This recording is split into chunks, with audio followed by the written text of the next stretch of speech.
Hey folks, Professor Fiore here.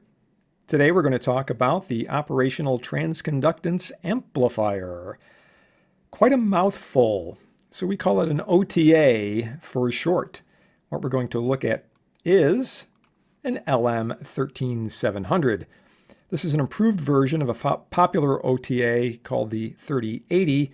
This includes some reduction in distortion and a nicer output configuration. But basically, an OTA can be used to create things like a voltage-controlled amplifier. The control voltage, in this case, is going to affect or set up what the gain, the voltage gain of the amplifier will be.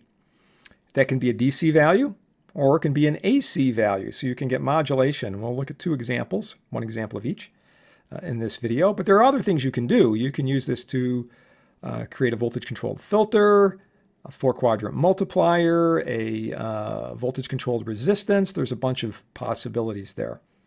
But we'll begin by looking at a simplified schematic diagram of the circuit. And basically what this revolves around is Q4 and Q5, which are a differential amplifier, and then a whole bunch, as it is, a whole bunch of current mirrors. So we've got the standard, plus and minus power supply rails up here. At the bottom down here, right, this is where you would expect a tail current source to be, and this is really what we have. This is a little subtractive current device. It's essentially a current mirror.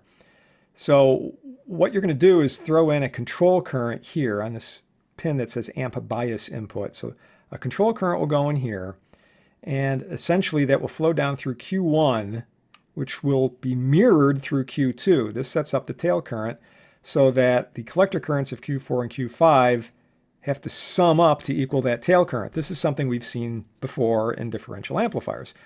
But the thing to remember, of course, is that this tail current, twice the emitter current, right, of this pair, that sets up the transconductance. Now, normally in bipolar transistors, we talk about the R prime E, but R prime E is literally 1 over the transconductance of the transistor. So same sort of deal.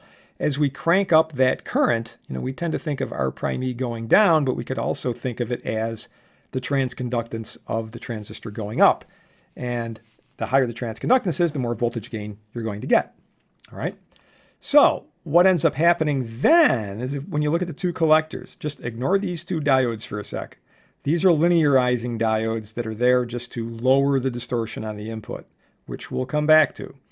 But in any case, so I've got this current, I'll call this I4 for the collector current of Q4, and I5 for the collector current of Q5. So again, up here, we have another current mirror. So this current, I4, is reflected, mirrored over here, comes down on this side, same deal, another current mirror. So basically the current over here is I4. Now on the other side, Q5, look, it's a current mirror.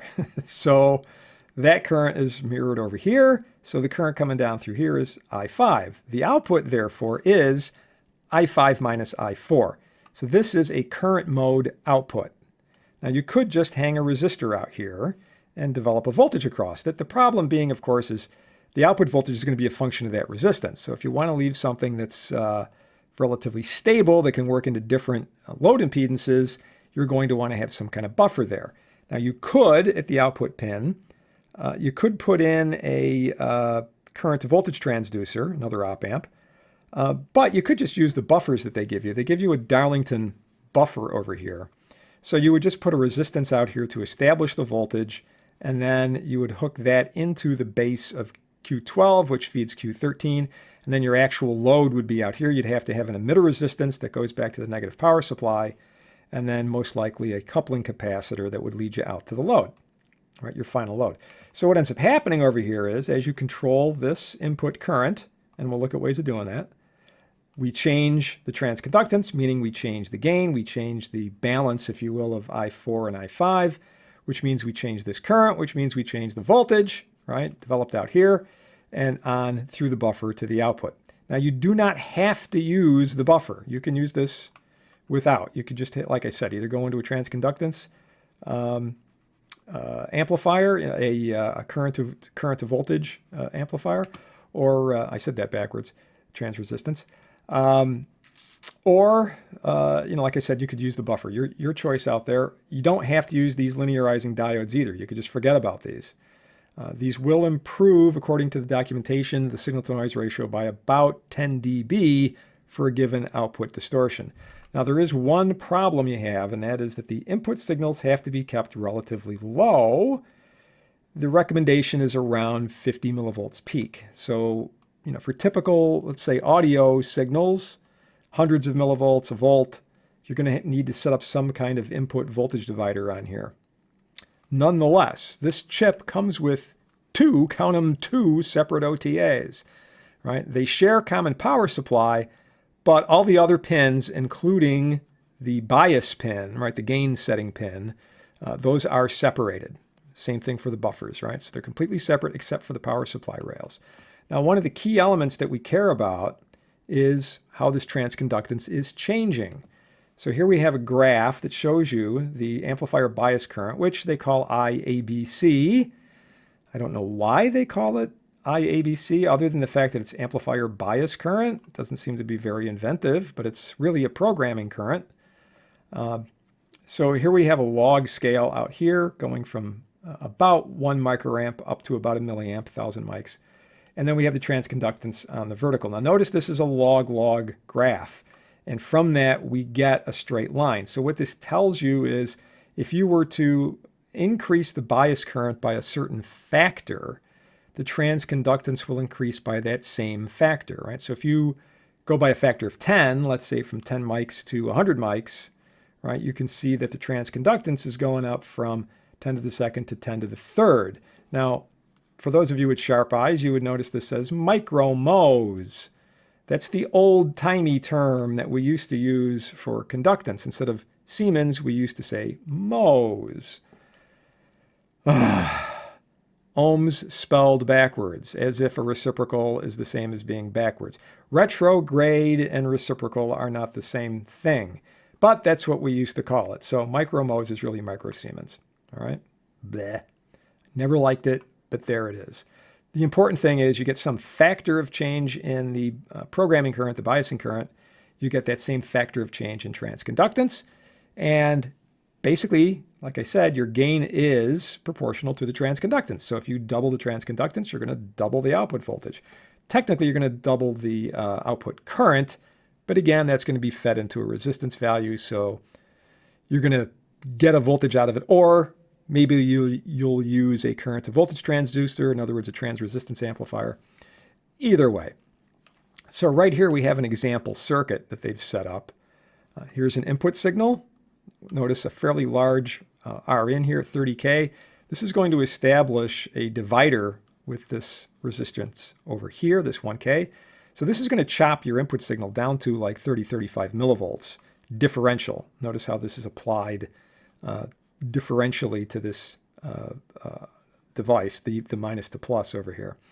Okay, we have a little balancing pot to get this tweaked, if you will. I'm not going to go into the details into that. Like I said, you could just run this straight in. Get rid of this. You can get rid of this. You can get rid of this thing right here. This is the bias. You need to set this up for about a milliamp of current for the biasing of these linearizing diodes. So that's about what you'll get here. If you're using a 15-volt power supply, you're going to lose, the usual 0.7 or so internal biasing. So you'll have about 14 and change, 13K resistor. Well, you're going to get about a milliamp. That's what we're looking for. Now here's the IABC, right? This thing, the amplifier bias current, the programming current, as I like to call it. And remember, when we looked at the circuit initially, right, the other end of this is going to the negative power supply rail.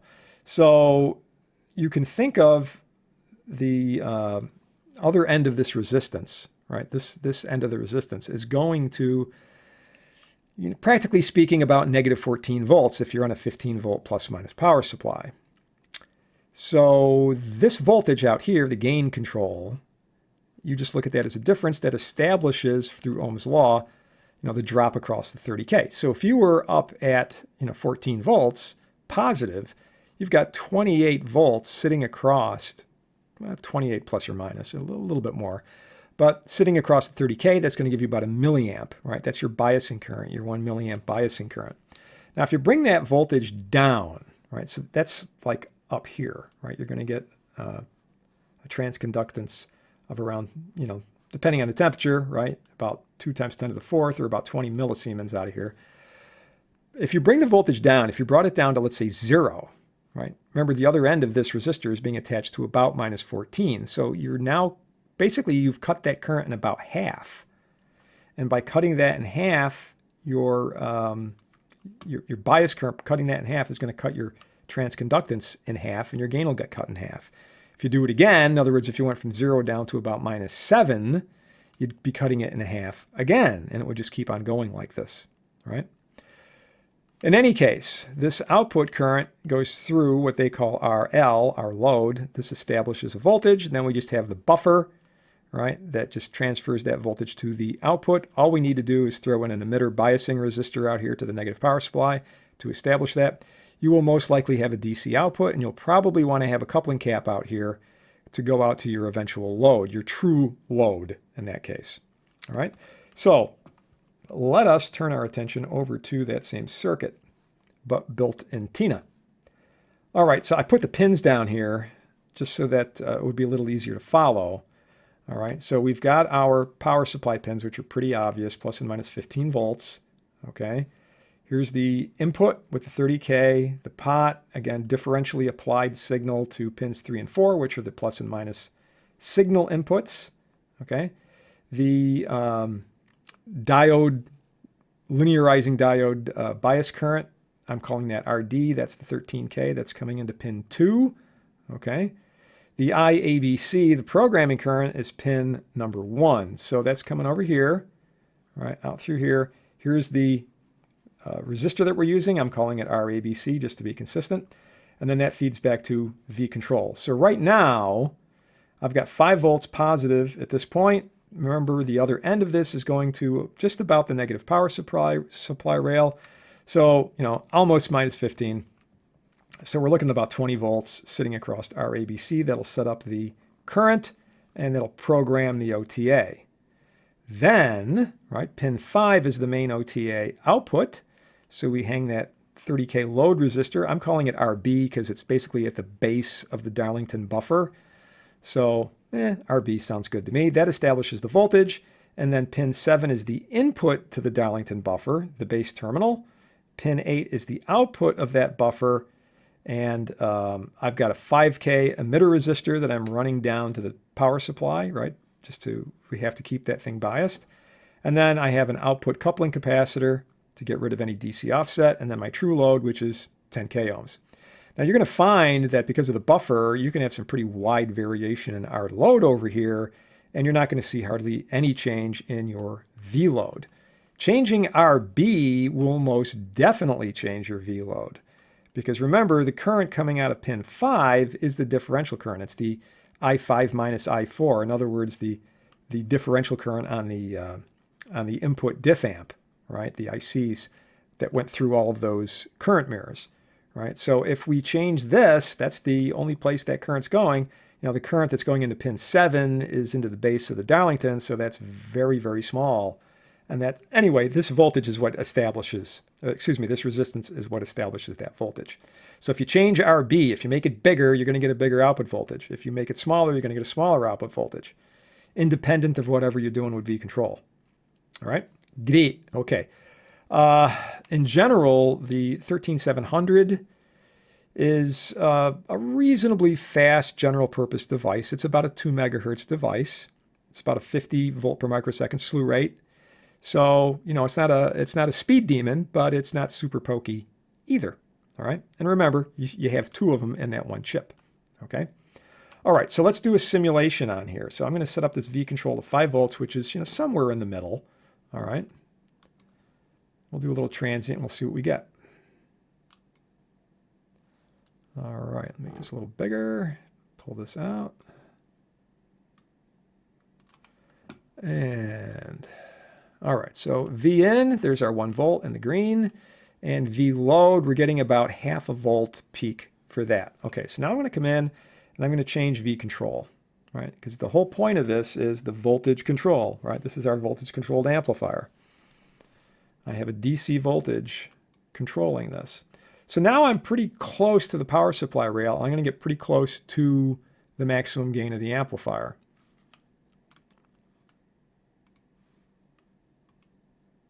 All right, you can see that shot up. All right. So where are we? We're sitting up here at 716, well, somewhere, right, a little over 700 millivolts in that case. We can squeeze a little bit more out of it. You know, you can get 14.5 or something like that, but it's going to top off at some point. Okay. All right. Before I go any further, you might be thinking, well, you know, I could always control the gain, the output of the system with a potentiometer. Yeah, but there are things you can do here, right? As this is a voltage instead of a mechanical potentiometer, you can change this really fast, way faster than you can ever hope to rotate a pot. And of course, it can be done programmatically. It doesn't take a human to turn the pot. So you have to get away from the idea of controlling gain as, you know, something a human would do, like on a stereo. You can have this thing programmatically ramp up or down, right? This can be a time function. This voltage control can be a voltage that's a function of time, all right? Okay, so anyway, like I was saying, we had that ratio change. So about half of the total voltage, meaning about half the IABC, would occur at 0 volts for control. All right, because right now, you know, when I had the 14 up there, we were looking at 29-ish total swing, right, sitting across here, because you're going, you know, like I said, down to, on this end, down to about the negative power supply. Not quite, because you've got a diode in that current mirror. So negative 14 and change. We'll just leave it that way. So now we're about halfway, which would indicate that the transconductance would be cut in half, and therefore the signal would be cut in half. So let's see what we get. Bonk. It's certainly gone down. And we had like 716 or 720, something like that. So now we're sitting at 364 or so. So that's just about half. Okay. Like I said, I was estimating that thing at 14 before. We could probably squeeze a little bit more out of it. But anyway, this is halfway. All right. So what happens if I cut it in half again? So that would put us down around negative, well, if I was going to use 15, that would put us at negative 7.5, right? So plus 50. So if I was being very approximate, on the top end, it would be plus 15 down to negative 15, a 30 volt delta. So cutting it in half would put us at 0. Cutting it in half again would put us at negative 7.5. So there's only 7.5 volts across here. So it's not exact, right? Because we have those little diode drops, but this should cut in roughly at 1/2 of this. So I should get, you know, 180-ish milli if this all works out correctly. All right, so it's gone down. And where are we? 167. Okay, so again, within my little approximation, this is working pretty well, perfectly. All right, so in phase, everything's looking really nice. The manufacturer indicates distortion levels of, you know, fractional percent, you know, maybe a few tenths of a percent for a 1 volt input using a circuit like this. All right, you got the linearizing diodes, off you go. All right, okay, so like I said, the nice thing here is that you can use a control voltage that is programmatic, right? It can be another signal. So let's take a look at that. So now I have an AC signal out here. This is very basic amplitude modulation. And I've got a relatively low frequency over here, only 50 hertz, just so that you can see what's going on. So basically, as this thing swings, right, so we're going 10 volts peak, so it's going to go up plus 10 through 0 to minus 10 and back and forth. So when we get the high voltage, the positive 10, we're going to see a big gain. And we go down to the lower end, when I get down to minus 10, we're going to see small gain, right? So we're going to see the input signal, which is much higher at 1 kilohertz, sort of compressed and expanded repeatedly at this 50 hertz rate, right? take a look at the transient analysis on here. Bonk. All right, so a little busy. Let's separate the curves and you can see what's going on. All right, so here's the modulation signal. All right, that's the 50 hertz. Here's our input signal, right, the 1 volt input signal, and here's the output. So you can see, all right, inside, so to speak, is the 1 kilohertz input signal, but the envelope of it, the gain of it, is being controlled by this, right? So where this is high, the gain is high. Where this is low, the gain is low, and it dips, right? So the envelope of this is the control signal, right? So it's basic amplitude modulation. If we translated this up by several orders of magnitude, that's AM radio, basically, okay? Where this would be the carrier signal, and this would be the intelligence signal.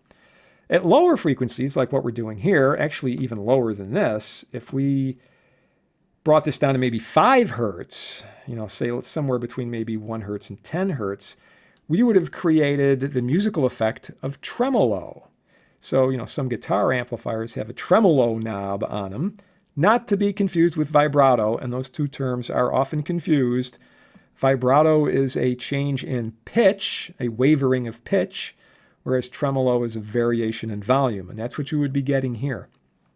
And if you brought this high enough up, if you brought this into the audio range, while this was also an audio, like a guitar signal or something, you would create AM synthesis, amplitude modulation synthesis, which would create all kinds of new frequencies and give you some interesting and bizarre sounds, okay? All right, so there's a lot we can do with this, and this is kind of interesting because, you know, just imagine for a sec, you know, if you were sitting there thinking about just rotating a pot to change the gain, do you think you could rotate that pot at 50 hertz? You know, good luck. I mean, the friction on that is just going to make that potentiometer explode into flames. And a general rule in electronics is fire is not your friend. When your circuits exhibit flames, usually that's a strong indication that something's wrong. Okay? Alrighty. So, useful circuit. Useful device, has some unique kinds of capabilities associated with it.